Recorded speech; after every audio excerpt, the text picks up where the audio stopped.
Greetings and welcome to part 5 of Bioshock Infinite Explained, where the whole goal is to go through the plotline and explain it, essentially. Spoilers are going to be here from the start, so please make sure you either played the game or watch someone else's playthrough first, as our goal here is going to be to talk about all the different kind of links between characters and foreshadowing that is going on. Now, when we left, we had just escaped with Elizabeth and fallen off a very, very high wire and down to this wonderful little beach here. Come look at these. A bird? Or the cage. Or perhaps the bird. Nothing beats the cage. These two again. How do... Never mind.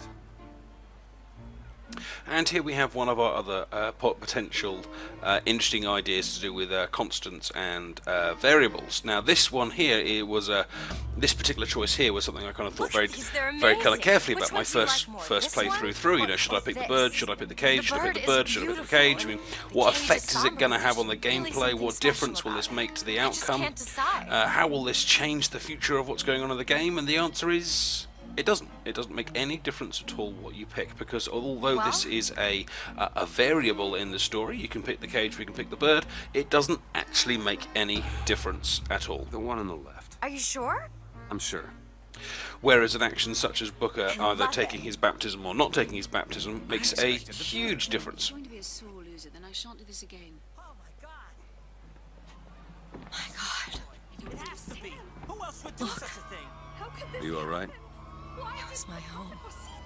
We should get out of here. Let's go. And of course the people of Columbia now begin to notice that something is somewhat up. Oh, Frederick. Another lovely touch by the game's designers here, making the city seem so much more alive when citizens react how real citizens would, just in kind of in stunned awe, looking at a tragic event such as this.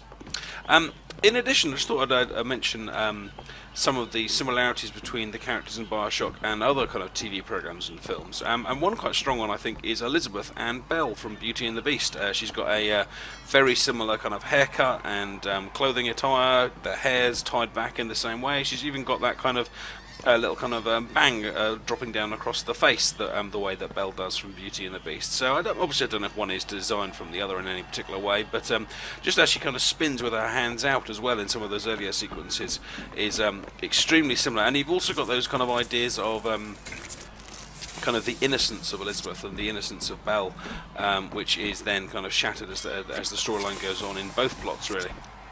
And of course in both of them they are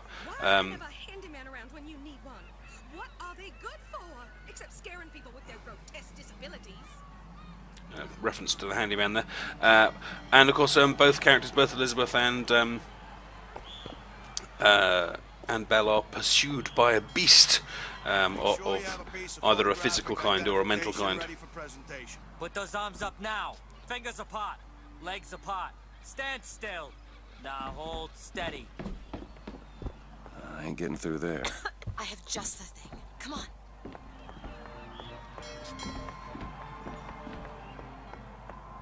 Look at this one. Hey, copper. Look at this one. He's suspicious, if you ask me. Oh, no. Quiet down there. Damn thing's locked. What are you doing? You're a roguish type. What does it look like? Done. Where did you learn to pick locks? Trapped in a tower with nothing but books and spare time? You would be surprised what I know how to do. Insert your own joke there. Now we're backstage at the Lady Comstock airship, and we're going to start to see how the kind of the servants and the other side of society live, while of course fleecing their money and various things. Take any task with more than the slightest complexity. Oh, hello, sir. Hello.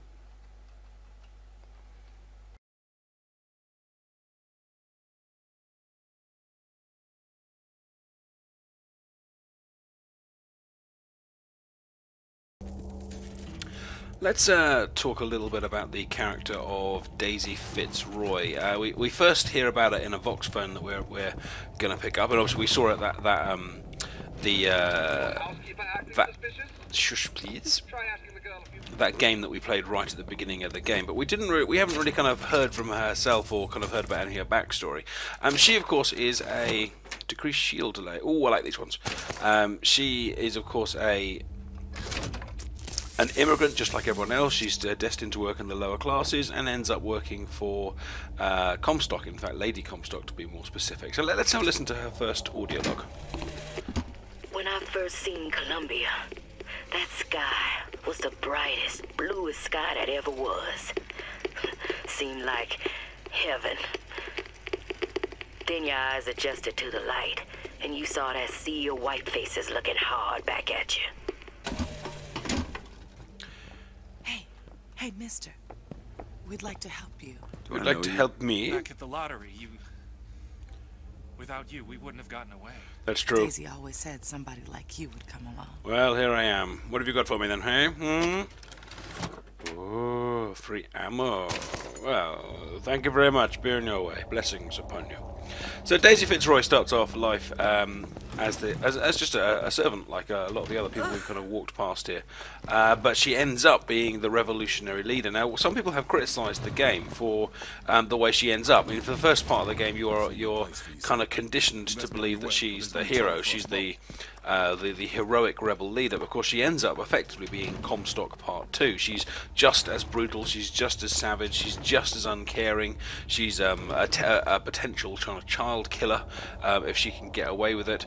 I don't know, some people have kind of said that it's a shame that her character kind of ends up this way, and actually Columbia is just a kind of place of villains. But I think it actually, unfortunately, is quite realistic, the idea that sometimes the freedom fighter ends up being as brutal and as savage as those that they seek to freedom from, especially thinking about some of the situations and civil wars in Africa in recent years. Unfortunately, it is the case that some of the worst atrocities are always performed in the name of freedom, which really can't be right. Obviously, this whole area here is all based around propaganda for Comstock. The idea he wants people to grow up as good little soldiers for his empire. Pleasure to offer you a refreshment. Oh, thank you, a soda. But he, it reminds me a little bit of the kind of like. It reminds me a little bit of the Nazi youth, or the Hitler youth, as it was called. So, again, kind of drawing from history for the inspiration here. This Vox phone has to be one of the most kind of disturbingly racist ones of the entire game, where he basically compares black people to animals and say they should behave like Everything's fine. kind of trained beasts. And let's have a little listen. As a boy, I had a dog named Bill. Like all dogs, Bill was a loyal friend. Trying to get us both arrested? Bill would have been loyal. If we had struck him, Bill would have been loyal. Only when the colored man can make that claim will he take his place in society. Disturbing to listen to. But it was very true that some people used to believe that society was a hierarchy and everyone kind of had their place. You had it to an extent with the old class system, which wasn't necessarily based on race. It was based on titles and heritage and things like that, but it does still exist. Yes. Right, time for the betrayal. Now, I suppose you might have noticed that for the last half an hour, 45 minutes of money, 45 minutes of gameplay, we haven't actually had any gunfighting. We've been carrying around all these weapons, but haven't had any need to use it. But we're about to get betrayed here by Esther. Some people have questioned why does she turn to Elizabeth and call her AnnaBelle. Is that a neat spot of foreshadowing for the Anna reveal at the end? Park's closing, everyone. I mean, I suggested earlier that actually Elizabeth looks a lot like Belle from Beauty and the Beast. Maybe she is just a hybrid of Anna from Booker's universe and Belle from the Beauty and the Beast universe. Who knows? Want to watch out? I just swapped that. Now, as we walk past here, lots of people trying to look as innocent as humanly possible. And we're going to hear a policeman trying desperately to sound like a hot dog seller. Let's see how well he does, shall we? Sauerkraut? Sauerkraut? I guess so. I'll take, one, please. How much? 1 silver eagle. All right. What an amazing hot dog salesman you are, so aware of all your goods. Right. It's a lovely room. I'm just kind of stalling here. We all know how this is going to end. It doesn't end well for me. So, let's... If you're in such a hurry, go on ahead. rather awkwardly get it started. 2 tickets for passage to the First Lady airship. Yeah, just a minute, friend. Yeah, I have it. How do you, want to proceed? In a bit of a rush, pal. Hey, mister, you're gonna get mustard all over your nice suit. I got it. I'll ring you back once the matter's in hand. I don't like this. Yeah, send in the bird. Stay where you are. Move in! What are you doing? Get the girl! Get her!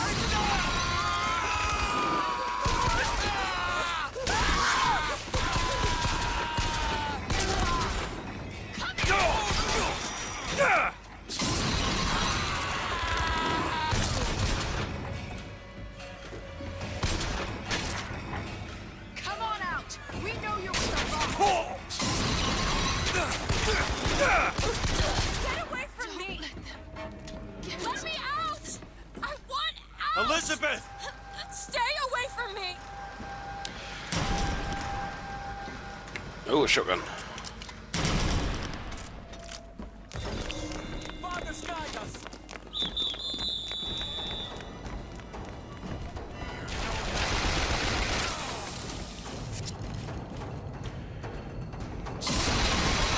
We'll use the crows as much as possible to distract. The shotgun should take care of the rest.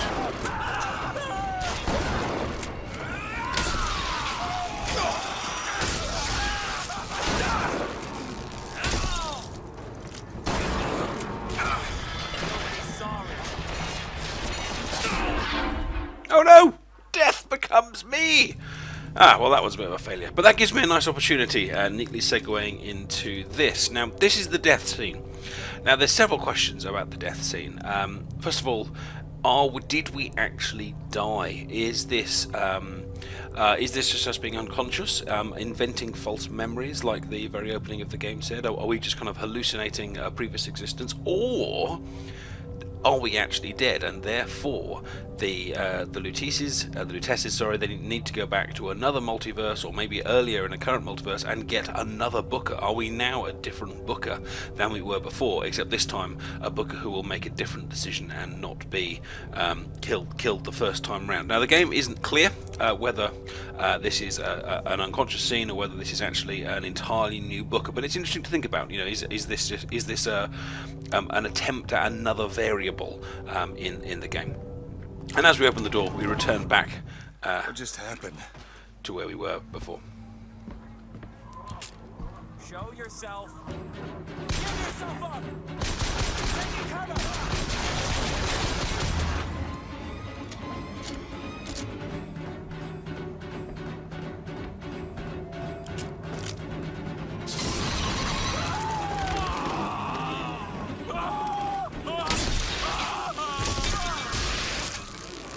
Elizabeth! And as well as experiencing our first death and losing a lot of money on 999 mode, we have also, unfortunately, destroyed the innocence of Elizabeth by showing ourselves to be a less than noble character who is a bit of a cold-hearted killer. But of course, that's the whole plotline of Booker DeWitt. I mean, all he really knows how to do is to kill. He's a thug, just like characters like John Marston from Red Dead Redemption, or Dirty Harry, or the kind of most kind of Clint Eastwood movies. To be honest, you know, we are thugs, not heroes. Whoops.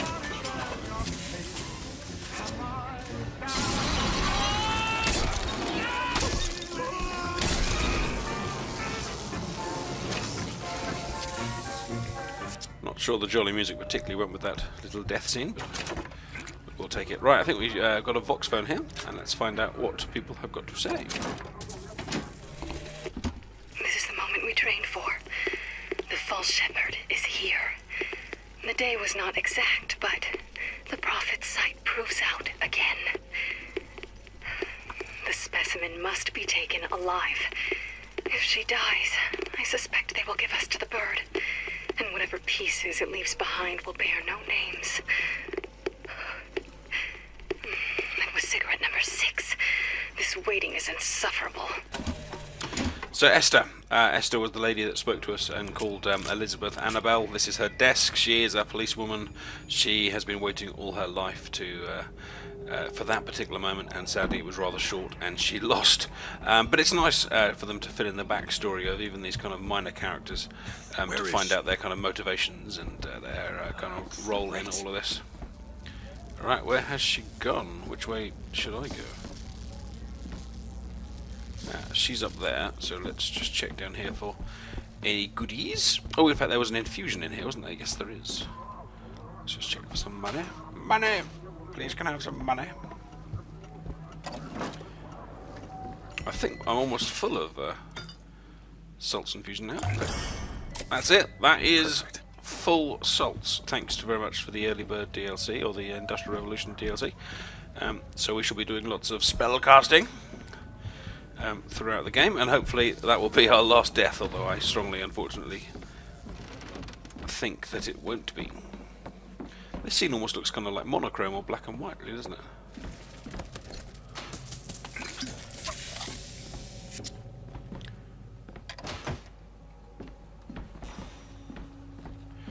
And another voxophone from Mr. Comstock. As the months and years turned to memories, so did the men of Congress turn to righteousness. And through the technology of men, the dollars of Washington, the Lord worked his will upon Columbia and raised her high above the Sodom below. This is we never kind of really experienced this bit of the story, but we are told about it. I mean, Comstock doesn't build Columbia by himself. He builds it with the help of the American Congress. He goes to them, he tells them about his plan. They're very excited about it. They pay for it, and they develop it. And those voxophones there are talking about his dealings with them and how he kind of come back here.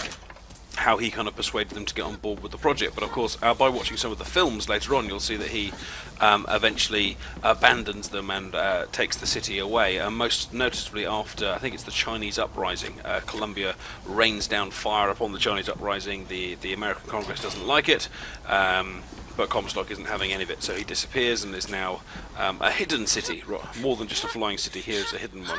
Can I help you with that? Let's just check in here for goodies first of all. No goodies? Let's go and chat to Liz. Hey, I'm sorry, I didn't mean to kill them. Oh, my gun slipped. No? Okay.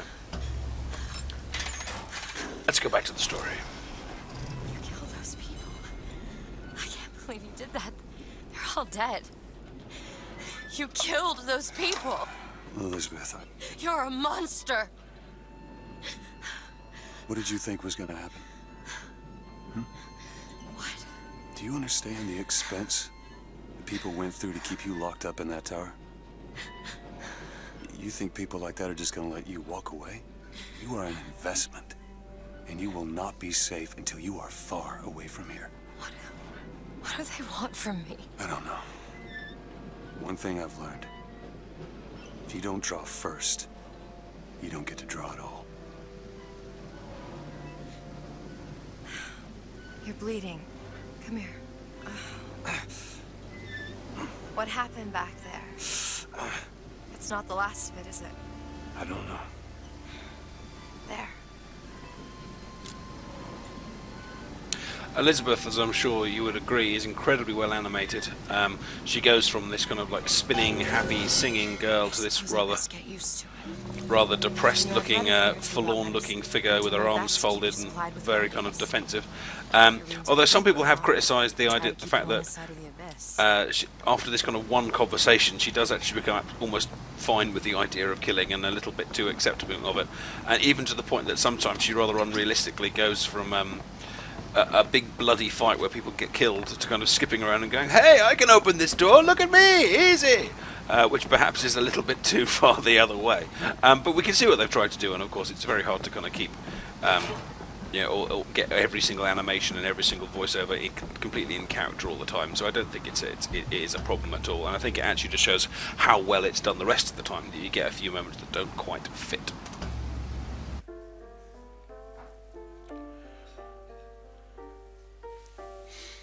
Incidentally, you probably noticed that we went past our first kind of electrode at the bottom of that gondola. Apart from that one was active, so it was nice to see the game kind of trying to present an idea that the gondolas need electricity to go. That one had electricity to go, but the next one, of course, will not, and we'll have to find our own way there.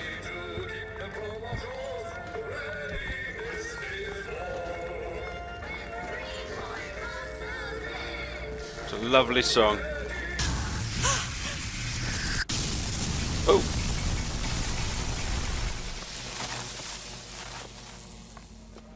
The gate's shut up tight. Now how are we going to get to the airship? Let me see if I can get that gate open by hand. I probably can, but let's just have a little look around first. Protecting racial purity. Nice eagle, symbol of America and also Colombia. I might be able to get this door open. I'm sure I saw some interesting things on the other side. Elizabeth? No problem. You found a lockpick. Here are 5 more for playing Industrial Revolution. Thank you very much. So there's our other bit of DLC finally coming into play about 2 hours after all the rest, giving us a little bit of a helping hand with some early stuff. Like most games, the game is balanced to give you more rewards as you go on. So most of our Silver Eagles that we pick up earlier in the game are kind of like 5, 10, and now we're up to kind of more like the later game variables of picking up 20 from a desk. And obviously the biggest place to get our money is the bank. That is absolutely loaded and chock full of the stuff. Right, so we have finished our infusions. What to work on next? Well, I do like having a nice strong shield because it does recharge, so I think we're going to head down that route. Just what the doctor ordered. If you think my strategy is wrong, do let me know in the comments section. Oh, and our early access to the carbine. Yes, I think we will replace our pistol with the carbine, mainly because of its slight scope power. Although it's sad to say that it's not solid gold. I believe there were some other like pre-order places that you could get a gold-plated shotgun and a gold-plated. Well, I'm not sure if it was the carbine, but a gold-plated carbine with extra damage would be awesome if it was possible. And we've got another Vox phone from Daisy Fitzroy once more. Days at Comstock House was simple. Hard work, sure, but simple. Wringing the linen, scrubbing the floors. Lady Comstock, she even had a kind word now and then. Almost enough to make me think I had a place in their world. God made foolish girls so he could have something to play with. And a sad moment about Daisy's reflection. It kind of shows something about Daisy's mindset, that she almost kind of believed herself unequal to an extent. That's just why it was kind of so much more devastating for her when she realised where she wasn't and realised what she really kind of found her situation was going to be like. Safes in Bioshock only ever contain money, and obviously money is extremely useful, but at this very early stage when we don't have many lockpicks, I'm going to leave this one for now because I think the lockpicks will be more important for getting things like infusions or kind of ammo reloads and things like that. And if we head over to the other side, we may be able to pick up some of our first armor upgrades as well. Oh, there's another 2 lockpicks there. Actually, if I pick up a load more lockpicks, I might go back and have that money. Clip increase for the pistol. Well, I think we can live without that if we're not going to use it. Need money? Yes, please. Take it. Money! I'm not actually sure how much money I lost from that death on 99 mode. I do know that it is drastically increased though in this particular mode. 1903 by the hand of our prophet. Interest is a profit having a bunch of carnies and carousels. The place is themed to acquaint children with national service. You mean the military? Train up a child in the way he should go. Even when he is old, he will not depart from it. Did you write that? No. Very, very famous quote. I think that's a biblical quote. Train up a child and he will not depart from it. I'm pretty sure that's Bible. But if I'm wrong, please let me know in the comment section. But it's a true fact. A person's upbringing does have a huge effect on their opinions throughout their lives, and this is something that Comstock in the plotline is clearly trying to take huge advantage of by developing an entire fairground based around encouraging children to enter national service and things like that. Come on, Booker, be strong! Who needs the power company? Some fool's alternative to electricity. Doesn't seem to work very well. Soon, Booker, you shall be zapping things left, right, and centre. Soon. An assault machine. And here we are at Soldiers Field, the fair, the carousel, the shop, and the bad guys. First Lady. Looks like it's heading for the dock. And that will take us to Paris. Just stay close. Yes, Mr. DeWitt. Call me Booker. All right, Booker. This is, of course, one of the. I think this is the second to last occasion. I suppose a place like this might have much we'd find useful. Second to last occasions where people are kind of acting normally and acting not quite so kind of terrified before things go wrong. Of course, we can make a choice here. We can go around with things all being peaceful, or we can start stealing something and kind of kick everything off early. It's one of those things that is perhaps a variable that has no real effect on the end of the game. So let's have a little look at the history of the Songbird.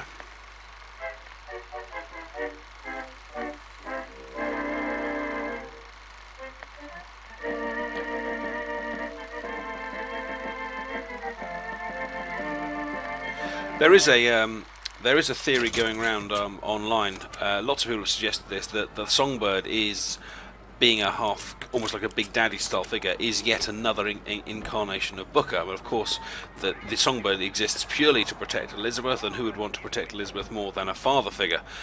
So lots of people have suggested, is it possible that from another multiverse that I imagine they were interested in it could be Booker? But lots of people have rejected that as well for various reasons. But we'll check it out. We'll chat about that later. I never even heard of this place before I got here. Huh. I assumed Columbia was common knowledge below. Guess I got a bit behind with current events. Booker, of course, actually has no knowledge of Columbia because in his universe there is no Columbia. He's not just he hasn't just got a bad memory. His universe doesn't have it because of course they're without no Comstock. There is no Columbia. Speaking of Comstock. And when I came to Washington, there were few in Congress who saw my vision for Columbia. But it is the burden of the prophet to bring the wicked to righteousness. For what am I, if not a mirror to reflect the face of God? Get your cotton candy here.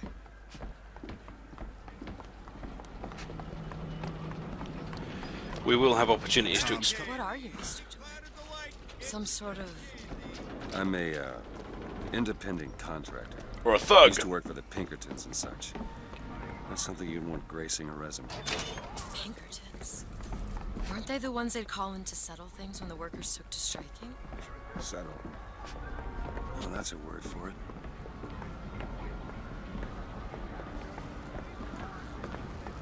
A little bit of backstory on Booker there, showing that his career's been very much one of a hired thug since leaving the war. Gondola if we intend to reach that airship.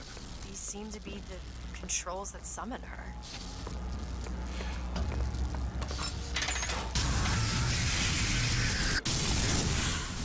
Looks like this runs exclusively on Shock Jockey.